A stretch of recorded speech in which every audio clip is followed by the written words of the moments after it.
Effortlessness. When somebody makes something look effortless, especially the golf swing, there's just something kind of magical about it. It's something I've been obsessed with probably since I was a teenage boy. First studying the golf swing, that first pure shot that I hit that just rocketed off the club face, flew dead straight, and I felt nothing. How do you replicate that on every single shot? Today, I hope that I'm going to give you that answer. As I said, I've studied this for more than 30 years, and what I've always wondered is, what is the most effortless way to hit the golf ball? What does that even really mean? Well, at the end of the day, when you've hit those great shots, you've undoubtedly felt something different than what you typically feel. As I talked about in one of the previous videos about how we tend to want to kind of use our pushing muscles to push the club through the ball because it feels really powerful, that's the opposite of effortless.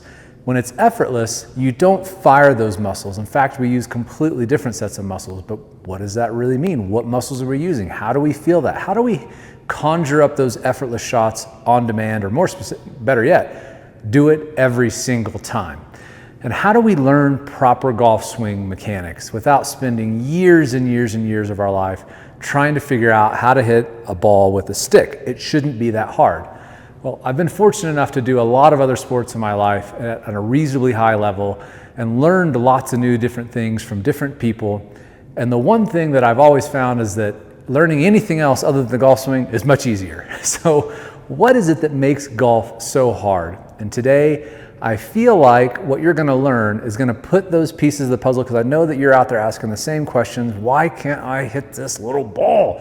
Why is it so hard? Why is golf so frustrating? And I think it's because we've kind of missed the forest for the trees. We've missed the big picture. And what I mean by that is, in all the other things that I've done, I talked about snowboarding and dirt biking and rock climbing, all these different things I've done in my life, they were all very easy to learn relatively quickly, even though some of these movements were very, very complex, like a golf swing.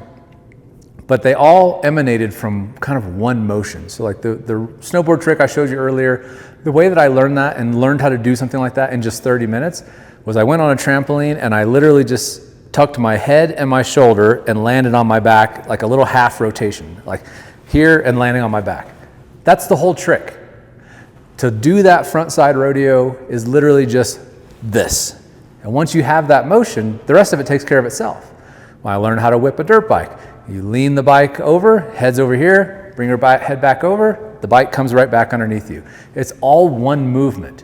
The golf swing, when it's done right, when it's done well, when it's done by somebody who's truly a master, it looks like one movement. It doesn't look like a backswing, a pause, and then a downswing. It looks like it's just one orchestrated thing that has intent and purpose right from the very get-go. How do we get that feeling? How do we make our swing smooth and fluid and dynamic and powerful and effortless at the same time? Well, as I talked about earlier, if you initiate the movement the right way, then a lot of things will just unfold naturally.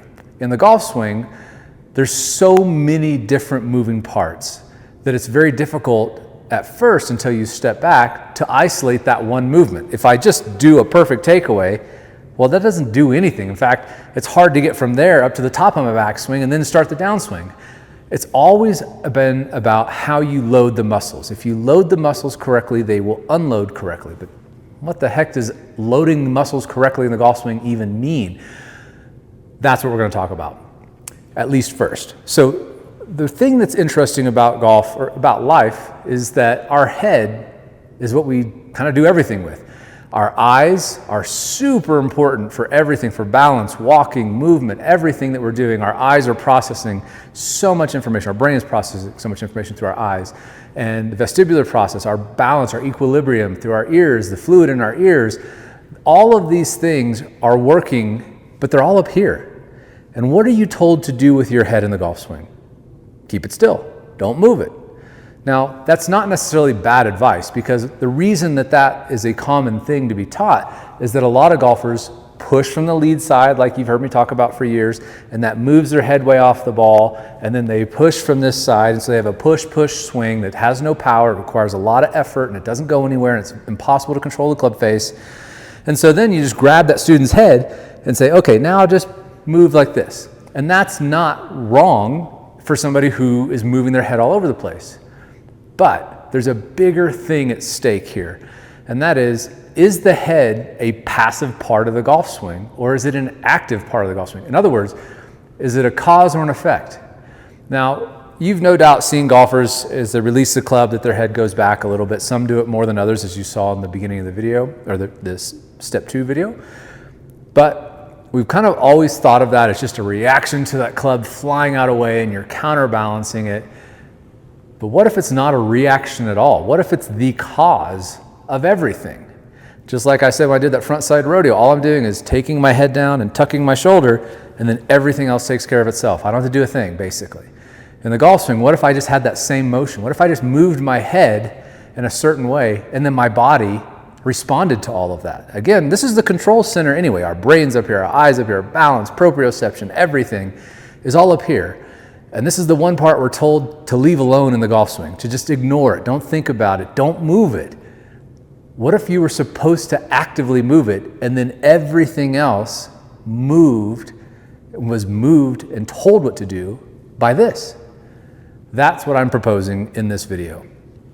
That once you understand this and once you feel it, you're going to understand how to produce effortless power today. You're going to feel it, what it truly feels like on every single swing by moving your head actively in the golf swing. So let me talk a little bit more about what that means really. So the first thing you've got to understand is to have effortless power in the golf swing, we have to have power. The energy has to come from somewhere. We have to, I like to think of it as energizing the system. If your body isn't doing anything, there's no potential for power whatsoever. We obviously have to move. If we don't move, there's nothing going to happen. Now there's lots and lots and lots of different ways we can move, right? You've no doubt probably tried them all. Moving your hands, turning your shoulders, sliding your hips. There's a million different things that we can do, and it's so difficult to coordinate all these things, which is why I showed that snowboard video, because if I tried to learn that complex move through trying to tell each segment of my body what to do, like we do in the golf swing, get your arms here, get your shoulder here, move your pressure here, keep your head there, get your weight over here, move over here, set up this way.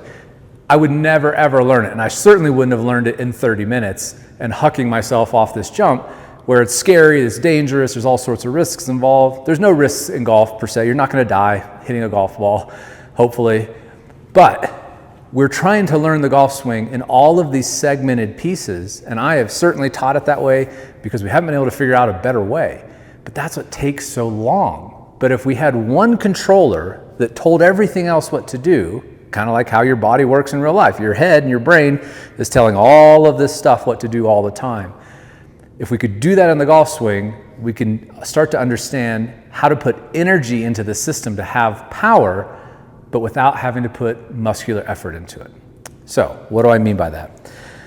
If you think of your body as a rotating machine in the golf swing, it can do that. For sure, you can hit the ball great. There's a million different ways to hit the ball great.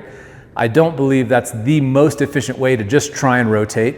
I don't believe just lateral movement is the most efficient way. Obviously, both of those things are happening, and the same thing with vertical movement.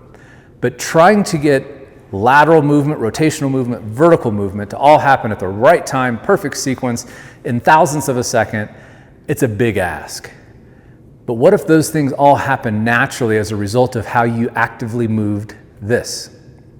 This thing is 10 pounds, give or take a little bit. That's a good chunk of weight. You got a bowling ball on top of your shoulders. And if I move this quickly one way or the other, my body is going to react to that movement. And if I do that in a certain way, I'm going to start moving all the parts of my body. I'm going to have lateral movement. I'm going to have rotational movement. I'm going to have vertical movement. But they're all going to be more reactions to what I'm doing up here.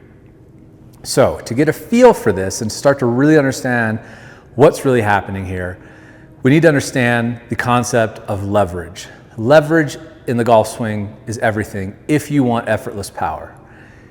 If you want to work really hard for it, take all the leverage out of your golf swing and you'll swing as hard as you can. It'll feel like a lot of effort and the ball will go nowhere. If you want effortlessness, it's all about leverage. Leverage is everything. And so when you think about your body, instead of thinking about it in terms of moving laterally or rotationally or vertically, think about it as a big lever. My whole body right now is a lever, and this is the end of that lever. And if I do something with the end of this thing, this whole structure can act as a lever against my arm, hand, and golf club. And that's what you want to think about if you're trying to use your head in the right way to create leverage in the golf swing. Because what you're going to see is that as I use my entire body as one giant lever, instead of having a bunch of segments, a bunch of smaller levers, I'm going to use my entire stick, this whole thing, a 5'9" lever, to put force into this golf club. And that's the key, because the bigger lever you can have in your golf swing, the more effortless power you're going to have. Remember Archimedes said, give me a lever big enough and I can move the world. When you're jacking up a car, if you have a long jack handle, it's very easy to jack that car up. You have a really short jack handle, you don't have any leverage. And that is the key to effortless golf. So I started thinking about this. How would I use my entire body as a lever? Well, obviously, I would need to move from my head. Now, as I showed you in the second part of this video, that all these modern power players, their head, and the more powerful they are, the more their head goes back. All these modern guys and gals are dropping their head back. Now, again, I think that that's commonly been thought of as kind of a reactionary thing to how you're moving your legs. That's not necessarily untrue. It could be. You could do it that way. But I think it's simpler if we had one thing to focus on. And that, to me, has always been the key to learning golf. The more things that you have to do, the more things you have to think about, the longer it's going to take for you to learn, if you ever learn it at all. But if I had one top primary command unit up here that moved everything else, and I only had to focus on what I was doing with this, what would happen in the golf swing? Let's see. So if you have a golf club, stand up, and I want you to take it in your lead hand only at first, okay? I'm not going to be swinging fast, so you can do this indoors, totally fine. You're not going to hit anything. But what I want you to feel is if you were going to drop your head back this way, quickly, what would you want to do in the backswing? Well, you would want to do the opposite movement of that, because that's going to load the body, the lever, in a way that's going to make it easier and faster to move in the opposite direction. Now, as I've talked about in the Goat Code videos, as I started working more towards Tiger's early 2000s swing, I started feeling that my swing was more lateral. Now, of course, there's rotation. This is a feel thing. But what I don't feel is twisting and twisting. And this is the same thing that you're going to have in this movement. If I'm going to load my body this way, I want to feel lateral. I want to feel a reverse pivot. Mike Austin talked about how he felt the bottom of his body kind of moved like a pendulum. I don't think he talked about the head before. I never heard him talk about it if he did. But if you think about it in that sense, that it's lateral movement for right now, and it's your head that's dictating that. So if in the backswing, if I wanted my head to go this way, where's my body going to go? If I tilt my head this way, actively tilt my head, don't try to move my body, I'm just going to tilt my head down. My hips go this way, right? So now I've loaded up this side of my body so that, guess what it wants to do on the way down? Reverse. The faster I can make that movement, the faster I can move this lever. Just think of my body like a big old wrench. And the more I can do this, what is that going to do to my shoulder? Well, it's going to tilt my shoulder back. It's going to move it. What's that going to do to my hand? It's going to move that forward. What's that going to do to the golf club? Move that forward using a wrench, using my body as a lever. So as I go back, what I want to feel is that as I'm trying to kind of, and again, these are exaggerations, so I'm going to talk more about that in just a moment, but as I'm tilting my head back this way, I want to feel that my hips slide out this way.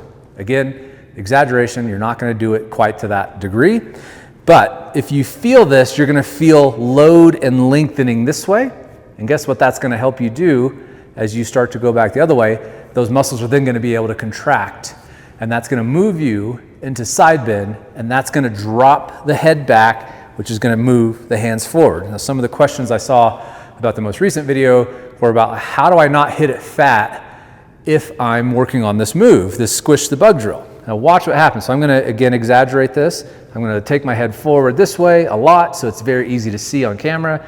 And then as I start to, as I'm the ground is pushing back against me. So as I load into this leg, it's very natural for me to have this energy loading up the system, priming the system, putting energy into it, that it's going to go back this way. And as I do that, even though my head is, I'm trying to reverse pivot at the moment, as I do this, my head's going to go forward just a little bit, just because the ground is pushing my hips back this way, and then my head is going to tilt back this way.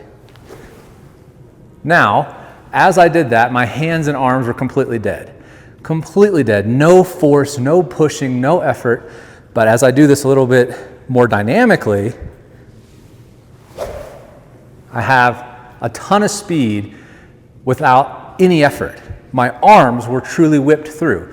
And that is the key to feeling effortlessness, in my opinion, is it's always been the arms and club whipping. When they're tight and you're pushing through, you can put a lot of force and effort into it and hit the ball far, but it doesn't feel effortless. It doesn't feel that snap, that whip of my arms. My arms have to be quiet and soft and relaxed in order for that to happen the fastest, in order for that club to release the fastest. And by doing this, I'm starting to put leverage into my body so that then I have more leverage to go back this way. It's like jumping. If you start like this and you jump, that stretch shortening cycle never happens. And so you don't have nearly as much energy, or you can't jump nearly as high as doing it dynamically all as one motion. Same thing true in the golf swing. As I go back, I'm again exaggerating, because that's priming everything to go back this way. But the head is what I'm focusing on to get all of this stuff to happen. Now that's why I want to talk about the head for just a moment, as I mentioned these exaggerations. First of all, my neck is fused at C1, 2, and 3. So my head I don't have very much, this is called glide, I don't have very much glide, I don't have very much tilt, and I don't have very much rotation. So when you're looking at what my head's doing, don't try to match it exactly, because it's not going to look anywhere near the same. I can't physically keep my chin over my shoulder pointing straight down at the ground when I'm doing this, because my head is stuck, my neck is fused. So when you're doing this, your head should still be square or looking down at the ground, unless you have neck mobility limitations as well. And then as I start working on this tilt that we're going to talk about in a moment, it's going to look differently than what you're doing. So just be mindful of that. My neck is stuck, so don't try to do it exactly the way that I'm doing. Try to get the big picture, the gist of what I'm saying and how we're doing this. So you've got the idea of putting energy into the system. Something has to move that golf club. Something has to. And we can do it with our arms and hands. That's the cheap, quick way, but there's never any power in that, and it feels like a lot of work. So if I want to keep my arms out of it, where else do I get it? It's from using our whole body as a lever. So now, what I want you to start to visualize is that you're starting to form a column or a straight line from the center of your foot, knee, hip, and head. If you're like this, that's way outside the column, and you're going to feel you're going to have to shove your upper body back. If you go too far, it's going to feel out of whack. What you want to feel is that powerful load into this leg. And again, while I feel more this as in reaction to my head tilting this way in the backswing, what's really happening is I'm also turning, because I've got the club of my arms swinging around my body. So that helps my hips avoid looking like this, even though that's what it feels like. I'm actually going in and rotating, so it's kind of diagonal, like I talked about in the old RST hip line videos.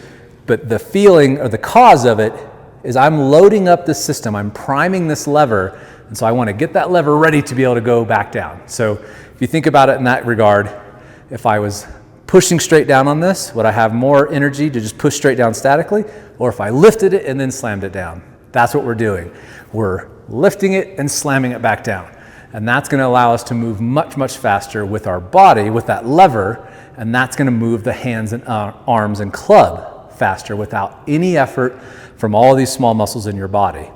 So as you're going back, get into it and let your head, or use your head to start to feel like you're going this way. Now, as I talked about again in part 2 of the video, where I showed Rory's head starting to tilt this way, you're not going to see that much of it until you really know what to look for. So this is going to be more of a feel. It's not going to be some huge dramatic thing. It's not like I can't tilt my head any further than that, but I know many of you obviously can, and get your shoulder down towards your ear, or your ear towards your shoulder. It's not that significant of a movement. What you're really trying to do is get your head to tell your body what to do. And so these movements are going to be relatively subtle until we get to the downswing. and then they're as radical as you want them to be, and I'll explain what that means. So as we're going back, again, I'm not trying to initiate the movement so much with my body now, I'm trying to initiate the movement with my head. Now, again, I don't want to just try and tilt my head because I could do that. This is Night at the Roxbury. This is not what we're trying to do. We're trying to get everything to work together. So when I was doing that front side rodeo and just focusing on my shoulder and my head, my whole body is being told what to do. It's moving. I'm not trying to keep it static. You know that you've got to obviously turn your body and swing that club back in order to have some leverage here. So as you're tilting, feeling that you're getting your head ready to get into this levered position to fire this way, feel that you're staying more on the trail side and getting into it, but don't just tilt your head. You can see if I just tilt my head and if I kept my body rigid and static, it wouldn't move. But if I'm relaxed with it, because again, we want to be able to move very, very, very rapidly. We want our body to be able to just fire insanely fast. The faster it can fire, the better. But the easiest way to do that, the fastest way to do it, is to be tension-free. The tighter you are, the harder it's going to be to move very, very quickly. And to feel effortlessness, you've got to have quickness, you've got to have speed. So as you're doing this, load into it, but feel like you're ready to then tilt back the other way. What a lot of golfers do is they get into it okay, but then they try to push off of that right leg and move their head forward, or like the old Gary Player walkthrough do. That's the shortest way to hit the golf ball. You're never going to have any power because that's just pushing the club through like I talked about in the club through. When you were throwing the club correctly, if you did that, guess what you would do? Your head would tilt back and then you would throw. You would never throw like this unless you have no idea how to generate speed. That's not going to go anywhere. That's pushing the club through. So just like when you were doing a club throw and your head would tilt back to get your hands and arms to go forward and use your body as a lever against them, the same thing is true here. So as I'm going back into it, and now again the ground's pushing back against me, I'm going back this way, and then my head is then working this way. I'm trying to purposely, intentionally drop my head back this way. Why? Because that's the end of the wrench.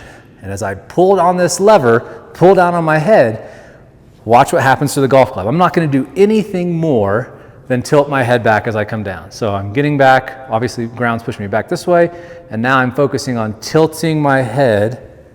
Look where my hands are. See how you struggle to get your hands in front of the ball? It's because you're trying to move your hands in front of the ball. Your hands get moved in front of the ball when you use that lever. Again, I'm just tilting all this back. That moves my pelvis forward, and my shoulders tilt back, which moves my hands forward. And now you can see there's no problem for me to turn the 6-iron into a 2-iron at impact. I didn't try and hold that angle off or try and push my hands forward. That's going to make sure that you never do this right. But the softer I can keep my hands by tilting back with my head, the more I'm able to take loft off of that club face. And that's the key to compression, which is another huge part of that effortless golf swing feel that you're after. Your arms and hands can't be tight. You have to de-loft that club face. You have to have a proper angle of attack. But what most golfers do is they take the club and then they start just pushing against it with the trail arm, because that's a strong arm. It's a dominant arm. It feels powerful. That's why I kept telling you when I was throwing the club head at the ball in these previous videos, it wasn't my arm doing it, because that's not very powerful. It feels powerful, but it's not. I want a snap, a quickness to my swing. So the best way to feel this is to go lead arm only and start putting this together. So I'm going to, again, exaggerate. So my first initiation is tilting my head back. That kind of opens this up a little bit, opens my rib cage and my abdominal wall, which stretches that fascia, stretches those muscles, stretches the ligaments and tendons, and then they're ready, they're primed to then fire back the other way. And the faster I can move my head, the further my hands are going to be able to get in front of the ball. So if you go lead arm only, so I'm again exaggerating this reverse pivot fill, but getting into this right side, and then as I swing down, all I want you to feel at first is a big exaggeration of tilting your head and tilting your head. Now again, yours is going to look different because mine doesn't turn very well. So don't try to do it exactly like that. Try to get the feeling of your shoulders getting very steep and that shallowing out the angle of attack. So as you're hitting the ground, it should brush it, it should clip it. It shouldn't be a thud. If it's a thud, you've activated something from here down to push that club down, instead of using your arm, your body as a lever. So as I go back, so I'm just brushing the grass, I'm keeping my wrist really soft, and you'll hear a little snap there, right? It's a little whoosh. But I'm truly doing nothing with this part of my body. My left arm doesn't work very well anyway. I can't put that much effort into it. The snap and the swoosh and the acceleration that you get into the back of the ball to properly strike it, properly compress it, all of that's passive. You can't force it to happen. And that's the damnedest thing about golf, is the more you try to force it, the worse off you're gonna be. You have to let the golf swing happen. In fact, I think a truly effortless, proper golf swing is an act of faith. What I mean by that is all of this stuff is really being initiated very early, just like when I did that rodeo. My initial move off the jump is this, and then I hope that I did that right, because everything else from happens after that is kind of outside of my control. It's an act of faith. I have to huck myself off this jump and then hope that I hucked myself correctly. You're hucking yourself off the jump starts right at setup. You're committing to getting this lever primed, because I'm going to move it back this way so that I can then use my head, this giant bowling ball, all this weight, to move it back the other way. Imagine if you had a 10-pound weight on the end of this golf club. Think about that for a second. How light would this club head feel? Your swing weight would be like D negative 5,000, because all the fulcrum would be moved so far up here that you would feel like this is a feather. That's the point, is the lighter this feels, the faster it can move. If this thing feels like it's 50 pounds, which, you know, we could make golf club heads that heavy, and they would hit the ball really hard when it hit it, but you wouldn't be able to move it very fast. The lighter this feels, the more you can move it, the faster you can move it. So by putting a counterbalance up here, you would be able to have more leverage and be able to move this much more quickly. Now imagine that lever wasn't at the end of your club, but it was all the way up here, that far away from the club head. That's how powerful having a 10-pound block of meat on top of your shoulders is. If you use it, if you leverage it correctly by tilting it to try and move the rest of the wrench this way. Moves the hands forward, brings the club perfectly in impact, and your hands are always going to be able to be lofted, because you're not fighting this. Then when people chicken wing it, scoop it, flip it, all that stuff, they're here and they're just firing this right arm, pushing away, and then scooping through. None of that stuff happens when you do this correctly. And that's why it's really important when you're first getting this feel to be left hand only, because I don't want you to put any muscle into it at all. Once you get a feel for how that club will snap by using your head to tilt, and again, it's not just tilt, and it's going to look different when I'm doing it versus you, because my head doesn't work like that. So it's more than just tilting like that. There's obviously rotation happening, but that's the feeling of getting this leverage. Once you have the feel of how the club in your arm is just dead and it just snaps like that every single time through the swing, put your trail hand back on there, and then you can start to speed all of that up, because the faster you can tilt, the faster you can throw. And you put those two together and you start adding more and more and more club head speed, but they have to work together. That's why I was talking about in part 2 of the video, how their head looks like it's moving in sync, perfect sync, with the hands. All right? The more I tilt my head back, the more it moves my hands forward. So I want those two things to be one and the same, and you've got to have a little bit of rhythm and tempo, and that rhythm and tempo that's lacking in your swing is not there because you're using the muscles to try and push the club through. But as soon as you take all of this out and keep it as relaxed as you can for right now, keep your arms totally dead, then what you'll find is that rhythm and tempo is natural. And so if you take your left hand and you just kind of go back and forth, and I'm not doing anything with my arms and hands, I kind of have a grandfather clock, right? I'm a pendulum, back and through. But I don't have any difficulty timing the bottom of my swing arc. I can get it to brush the grass all day long without in the same spot, because I'm not doing anything with my arm or hand. That's the easiest way to be most consistent, is the less you do with your arms and hands, the more consistent you're going to be, which those of you that have been around since the dead drill days and long before that know that this is always a big key fundamental piece to that. The reason that a lot of golfers gravitated to the trail arm throw and kind of started doing it incorrectly, using too much trail arm push, is because they had a hard time keeping their arms relaxed. The reason you had a hard time keeping your arms relaxed is because you didn't have something to energize the system, something to put force and leverage into your body.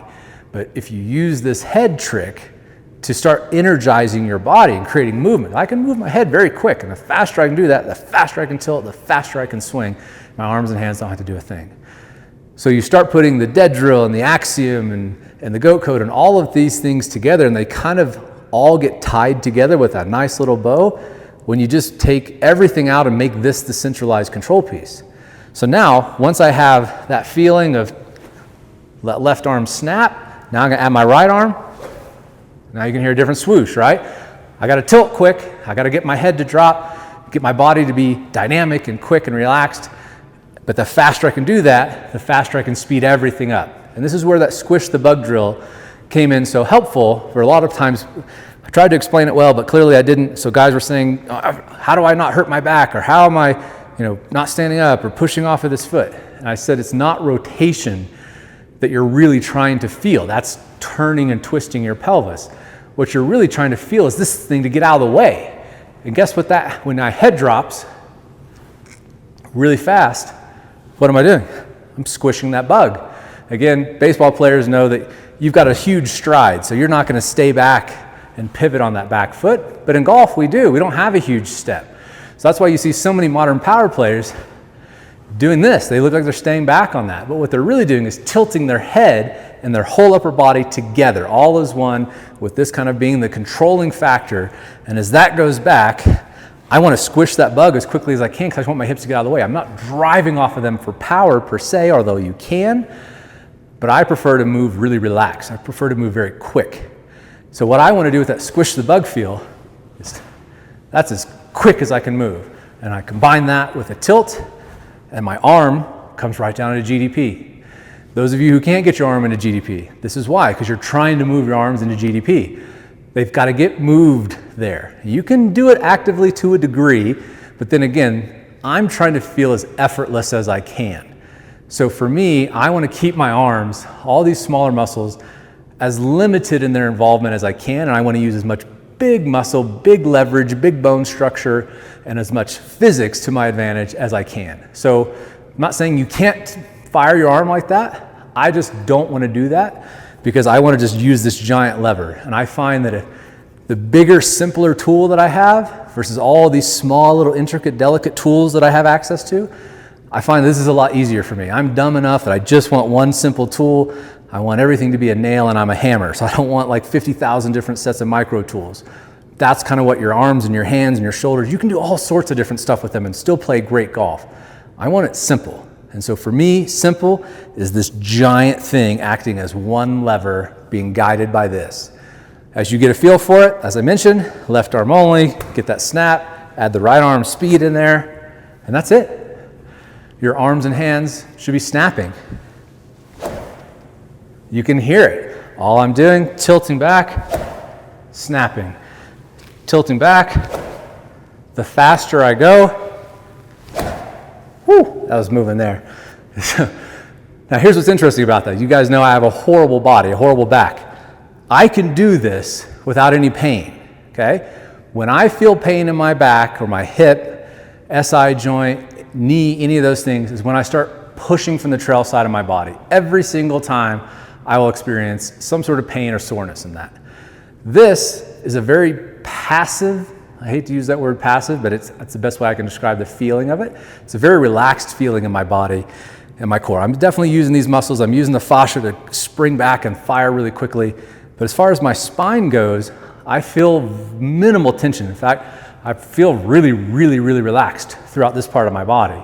And that's how I'm protecting it from injury. And you start tightening up muscles and you start firing and twisting and pulling. There's so many things that can happen to cause injury, soreness, any of that stuff. It's so easy to do when you start applying a lot of force and a lot of torque on the body. But by doing this and tilting in what feels like a pure side bend motion without rotation, and that's why this squish the bug feel works for golf, because as I'm getting into pure side bend, what's going to happen to my foot? as my shoulder goes down, my foot's gonna come up. It's gonna make it easy for me to pivot. And now I'm still in pure side bend with minimal to no rotation of my body. So that's how I'm feeling, even though this looks crazy when you see it, especially in younger kids. They can move way different than us. So Ariel Collins, beautiful, phenomenal movement in a golf swing. Most of us aren't gonna move like that. We're not gonna be able to get our head down to our belt line like she does. But that's the feeling. But you do it to whatever degree or level that you feel comfortable with. If you've got a really bad back like me, you may not want to tilt back this much. That's okay, just a little bit. You can see Tiger, especially as he got older, has less and less. When he was younger and really, really fast, he had a lot. He has back problems now from, well, we know what that's from. But those things have prevented him from being able to move like he used to. But he also used to hang on the side and then try and get back. That's why it's very important, because some of you are going to think, well, if I'm going to tilt this way, why don't I just stay on that side? Again, you can, but by now you should know better that it's virtually impossible to hit the driver with any proper launch angle and any distance on it. So if you load this way, it's very easy to get back over here, because the harder you tilt this way, and that's really what the golf swing should feel like. I'm doing this. That's what I like about the stack and tilt stuff, is they understand side bend. But staying on this side, no other sport in the world does that. You need to load into it. So what really happens is, as you're going into side bend and your body is turning because your arms and everything are rotating it, I'm really just feeling this in the backswing on my trail leg, and then as I turn, it looks like I rotated in the golf swing. What I really did was tilted my head, let my hips slide out, and turn. So now at the top of my backswing, I look like I'm a golfer, except with a goofy looking head. But that's all I did, is I kept dropping my head down to the ground this way. The more I do that, the more my head's gonna lower, the more I'm gonna load up these muscles, and so on. So from down the line, it might make a little bit more sense. So again, I'm dropping my head to the ground, and my arms are turning me around. And so now I look like I'm in a normal golf position. But all I did was try to exaggerate, dropping my head to the ground, and then as I come out of it, I'm reversing that and going the other way. I'm unloading what I loaded. Give that a feel. You just need to do it to whatever degree that you're comfortable with. But the more that you move that wrench, the faster you can do it, the less and less you're going to feel in your arms, and that is the secret to effortless golf.